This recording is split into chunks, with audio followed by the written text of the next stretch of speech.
Am I the asshole for explaining to my kids that their half-brother feeling the way he does is sometimes part of life? My husband and I are raising 3 kids. My husband was married before me and he has a son, Cole, 16 meters, from his first marriage. Cole's mom died 11 years ago and my husband and I met 9 years ago and married 7 years ago. Together my husband and I have a daughter Freya, 6, and Theo, 5. Cole has never really accepted me as family or the kids. He's not unkind but disinterested in us, but especially the kids. It's not that he doesn't like kids.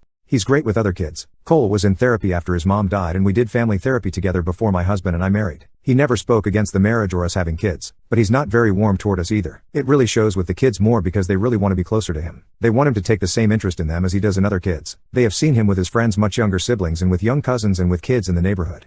My husband and I don't push too hard. I will take Cole to pick up a video game every few weeks because he loves gaming and I ask him questions about the games he enjoys as a way of trying to bond. We also go to arcades, the pool and we go for walks all together. Yesterday I was taking the kids to a Halloween party and Freya asked me why Cole doesn't like them and I asked what she meant. She said she asked why he likes other kids more than them and he told her they don't have the same mom.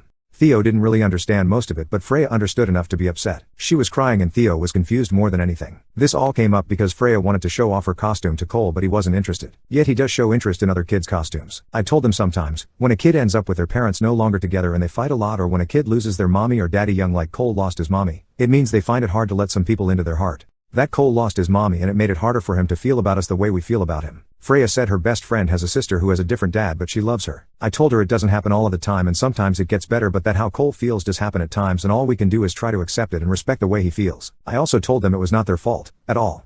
My husband wasn't home at the time but when he did I told him what happened. His parents were also home because they wanted to see the kids all dressed up. They heard what I told my husband and they told me I should never have said that to the kids because I should know Cole isn't being fully honest when he says things about not loving them and I will make the kids think it's true when they're so little and too young to really understand the complexities and I made it so black and white for them. My husband told his parents they needed to leave, but they called me a bad mom before they left. Am I the asshole?